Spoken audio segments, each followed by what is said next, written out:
Olha, em 2005 eu tinha 17 anos.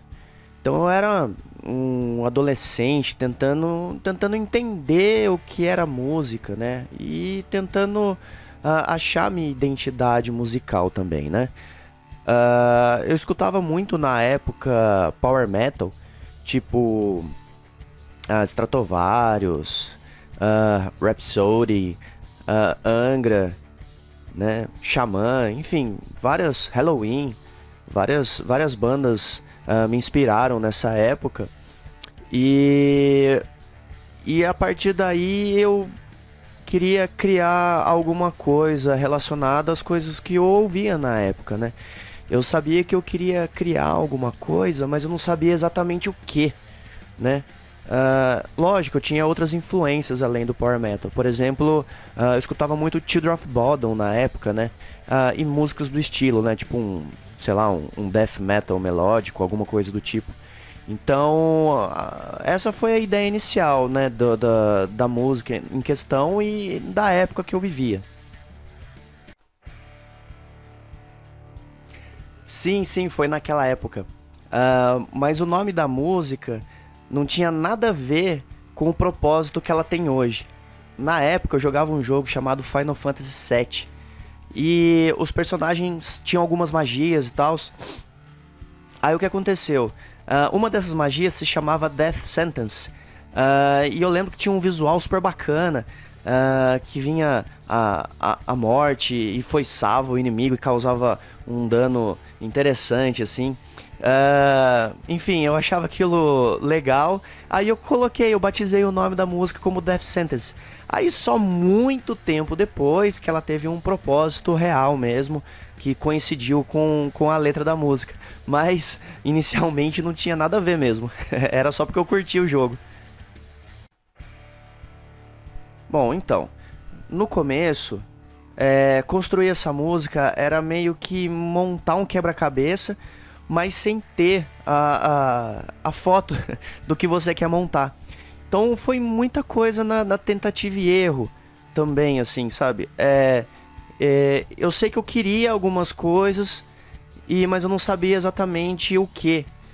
E às vezes eu montava apenas um rascunho porque eu sabia, eu tava montando as partes, eu já tava estruturando as partes já. Então vamos supor, eu tinha um verso, eu tinha um refrão, eu tinha a parte do solo. Eu fui estruturando ela nesse sentido, assim, mas não tinha muita informação. Era só algumas ideias, alguns rascunhos que eu fui montando para depois eu ir desenvolvendo. Eu só não queria repetir algumas coisas que eu tinha feito anteriormente. Eu tinha feito algumas composições e assim, parecia um catacata de coisas aleatórias juntadas numa música só, sabe? E era muita coisa sem sentido dentro da mesma música. E essa música eu queria que ela conectasse, né, os versos com os refrões, com todas as estruturas, mesmo que eles fossem diferentes, eu queria que houvesse pelo menos uma linha segurando tudo isso, né? Eu não queria repetir os mesmos erros das outras coisas que eu tinha feito anteriormente. Então foi mais ou menos isso. Teve algumas partes, sim. Mas eu acho que tem uma em especial que foi exatamente a parte do breakdown na música. Nessa época, eu tava escutando Meshuggah por causa de influência de um amigo. E, enfim, o Meshuggah, pra quem conhece, é uma banda que tem muito contratempo, né? Ele tem várias estruturas quebradas, assim. E eu achava aquilo curioso, daí eu pensei, né? Será que eu consigo colocar alguma coisa nesse sentido dentro da minha música? Aí eu fui testando, tentando. Aí quando eu consegui fazer, eu fiquei contente pra caramba.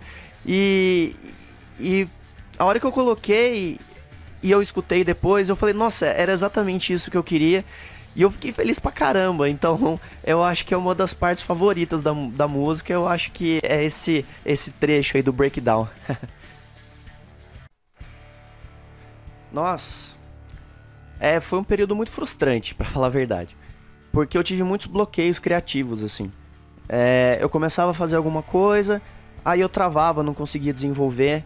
ah, né? Não tinha momentos inspiradores. Mas mesmo assim eu fui tentando fazer. Mas chegou numa parte assim que bloqueou de vez e eu acabei escanteando a música assim por muitos anos, né? Eu larguei ela no canto mesmo. Que nem eu falei, foi muito frustrante. Mas eu não tinha nenhuma obrigação também, não tinha prazo, não tinha nada. Aí eu pensei, vou largar ela de canto, né? Outra hora eu vejo ela. Então, eu acho que era mais esse lance, assim, de querer colocar alguma coisa e não saber como colocar. Talvez por inexperiência, né? Falta de conhecimento musical.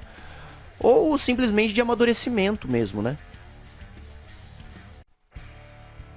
O ponto de virada, eu acho que foi na pandemia.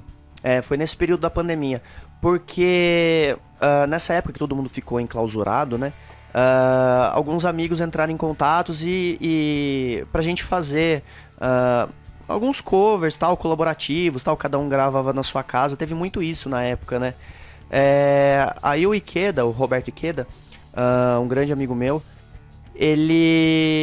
eu mostrei a música pra ele, né, que eu tinha guardado, né, o rascunho dela.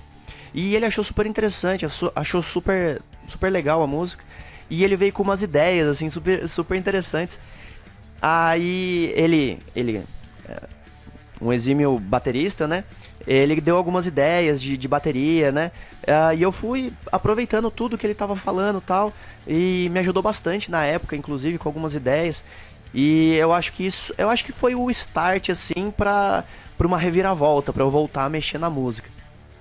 Eu acho que ele nem sabe disso, né? Se ele não sabe, agora tá sabendo.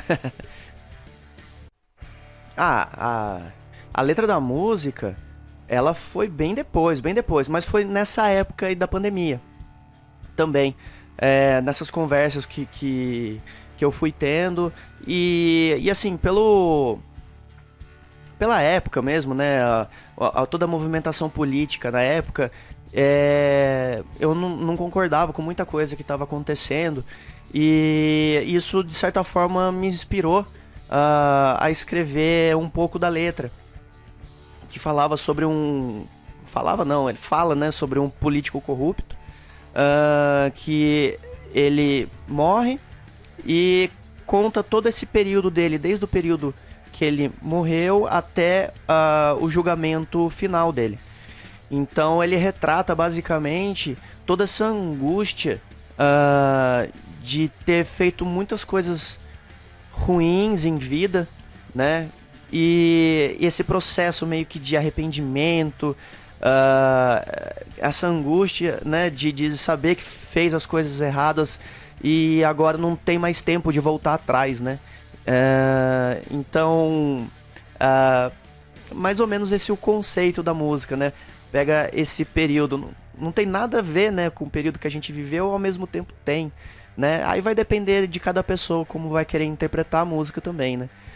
Pode ser que tenha conexão com alguma coisa, pode ser que não. Aí fica a critério de cada um. Bom, mas de qualquer forma, isso me deu um norte. E a partir daí eu comecei a desenvolver a estrutura da letra e das melodias vocais, né?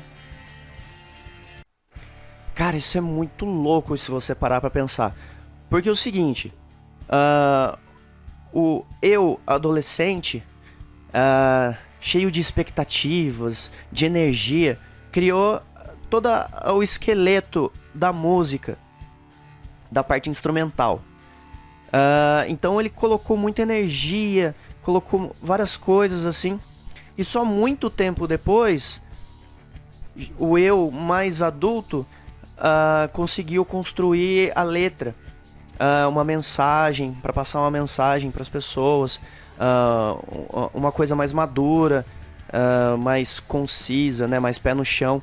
Então foi um encontro de gerações de mim mesmo, né? E essas duas pessoas, esses dois eus, digamos assim, eles convergeram, eles se uniram em prol de alguma coisa maior, assim. Foi uma coisa meio colaborativa, de duas mentalidades completamente diferentes da mesma pessoa. Então, se você para pra pensar, é um negócio muito louco. E eu acho muito da hora, né? Se parar pra pensar também. Olha, eu sou muito grato por poder trabalhar com pessoas incríveis, assim, sabe? Ah, enfim, de ter amigos, músicos, produtores, enfim, que me ajudam muito, né, nessa caminhada. E um deles é o Rodolfo Bittencourt, que ele que produziu a música, né? Ele que fez toda essa parte de mixagem, de produção, de edição, equalização, né? E gravou também o vocal principal. As outras coisas eu gravei em casa, mas ele que tá editando, ele que tá equalizando, ele que tá mixando tudo, né? E quem mais? O Kerryman, ele que gravou as guitarras, né? Eu passei toda a partitura pra ele, né? Das guitarras, e ele fez tudo do jeito que eu queria. E tem a parte do solo, né? O solo de guitarra. E eu tinha feito um rascunho, passei pra ele. E eu falei, cara, tenha liberdade aí nessa parte pra você fazer o que você achar melhor. E ele criou um solo, ficou muito bacana. E eu decidi aceitar a criação dele e entrou na música. Quero agradecer também aí o Kerryman, que colaborou bastante comigo, né? Que abraçou a causa, gostou bastante da música. E não posso esquecer também do Doug Pierazzi, meu amigo lá da Irlanda, lá. A gente já fez vários trabalhos juntos, né? Ele tem um projeto também muito legal, chamado Alien Empire. Inclusive já fiz uns colaborativos com ele já. E ele é um designer gráfico, além de músico, excepcional e tal. Ele captou toda a ideia da música e transformou na capa do single. Então toda essa parte gráfica, essa arte gráfica, foi ele que fez, ele me presenteou com isso. E eu sou, cara, esse Doug é demais, cara. É um grande amigo, um grande músico que eu pretendo levar pro resto da vida, com certeza. É um sentimento absurdo, assim, é surreal.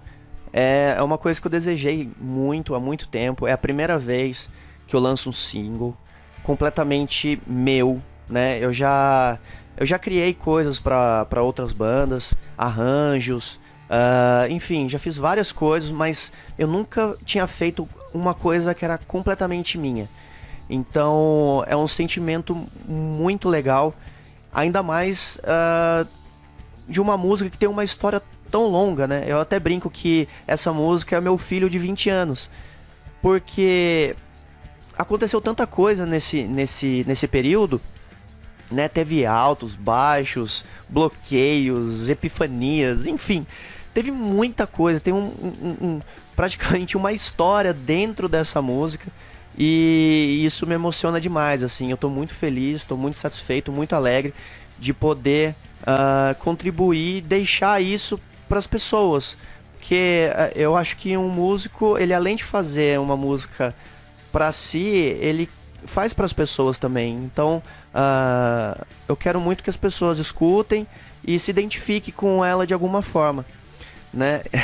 Então digamos assim, eu já criei uma música, eu já plantei uma árvore, agora só falta escrever um livro, né?